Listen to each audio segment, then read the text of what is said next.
लोकसभा चुनाव के इन पहले प्याज किसानों को खून के आंसू रुला रहा है।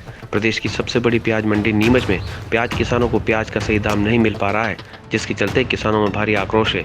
इस आक्रोश से लगता है कि आने वाला लोकसभा चुनाव में प्याज चुनाव का एक बड़ा मुद्दा होगा, क्योंकि नीमच जिले में इस बार 3350 हेक्टेयर में प्याज की बुआई हुई है और प्याज मंडी में भाव कभी 30 पैसे तो कभी 80 पैसे किलो मिल रहा है। भाजपा का कहना है कि शिवराज सरकार ने किसानों के हित में फैसला लेते हुए 8 रुपये किलो में प्याज की सरकारी खरीदी की थी, लेकिन इस मामले में कमलनाथ सरकार पूरी तरह फेल गई है।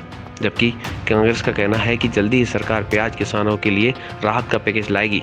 चूँकि इस समय आचार संहिता लगी है, इसलिए सरकार कोई फैसला नहीं कर पा रही है। कुल मिलाकर प्याज को लेकर जो हालात मालवा की मंडियों में है, उसकी नाराजगी आने वाले चुनाव में सरकार को झेलना पड़ सकती है। प्याज को लेकर किसान सारे परेशान हो रहे हैं और प्याज का भाव नहीं मिल रहा है, हमें मजदूरी भी इनकी नहीं मिल रही, कैसे हमारा पालन पोषण करें।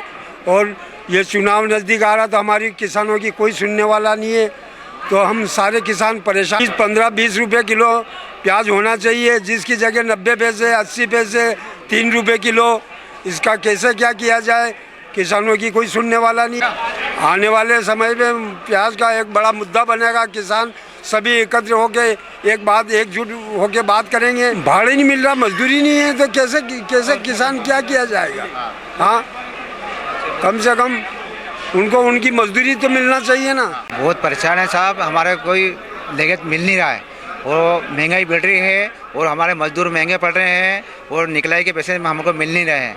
और आने वाले समय में क्या है कि चुनाव आ रहे हैं तो नेता लोग भी सुनते नहीं हैं, हम किसान लोग परेशान हो रहे हैं, हम किसी को बताते हैं, कोई हमारी किसानों को सुनने वाला है नहीं है। और आने वाले वक्त में जो यही रहा तो किसान लोग उनको सबब दिखाएंगे, मुद्दा बनेगा ना, क्यों भाव मिलेगा तो मुद्दा बनेगा ये तो क्या, और भाव हो जाएगा तो कोई दिक्कत ही नहीं है। और भाव मिल नहीं रहा हमारे तो किसान लोग तो क्या, किसान लोग तो हमें इनके ऊपर। हमारे जो पूर्व मुख्यमंत्री शिवराज सिंह जी चौहान, उनने किसान के मर्म को समझा था, इसीलिए 800 रुपये किलो में प्याज 800 रुपये कुंटल में उन्होंने किसानों की प्याज को खरीदा था और किसानों को भंडारण करने के लिए गोडाउन उपलब्ध कराए थे और उसमें 50% की सब्सिडी दी थी।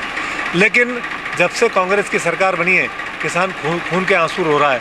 कर्ज माफ़ी हो या फसलों के दाम हो, दोनों के दाम निरंतर गिरते जा रहे हैं और प्याज में तो इतनी बुरी हालत आ गई है कि किसान अपने प्याज मंडी लाता है और मंडी में छोड़कर चला जाता है, क्योंकि उसको लाने और ले जाने का खर्चा भी नहीं मिल रहा है। ऐसी स्थिति में किसान बहुत दुखी और व्यथित है। उसे शिवराज सिंह जी चौहान याद आ रहे हैं कि कांग्रेस की सरकार और जो मुख्यमंत्री कमलनाथ जी हैं, जो अपने आप को किसानों को हितैषी बता रहे हैं, आज किसान दुखी होकर आंसू रो रहा है, उनके आंसू पूछने वाला। और कांग्रेस ने किसानों के साथ धोखा किया है। निश्चित रूप से आने वाले जो लोकसभा चुनाव में किसान ये बताएगा कि कौन किसान सरकार हितैषी है, कौन सरकार कांग्रेस के विरोध में है। देखिए, प्याज एक ऐसी फसल है जिसके भाव निरंतर ऊपर नीचे होते रहते हैं। ये पहली बार प्याज के भाव ऊपर नीचे नहीं हो रहे हैं, इसके लिए सरकार समय समय पर राहत प्रदान करती है। इस बार सरकार ने घोषणा कर दी है कि किसानों को राहत प्रदान करेंगे। आचार संहिता चूँकि लग चुकी है, आचार संहिता खत्म होते किसानों के लिए नई योजना प्याज के लिए। पिछले 5 सालों में देखा जाए तो नरेंद्र मोदी सरकार में सारी फसलों के भाव नीचे गिरे हैं, उसमें प्याज भी शामिल है। निश्चित ही कांग्रेस इस मुद्दे को उठाएगी। प्याज के साथ साथ अन्य फसलें भी हैं जिनके भाव गिर गए हैं। उन सब मुद्दों को लेकर किसान कांग्रेस है वो किसान हित में बात करें।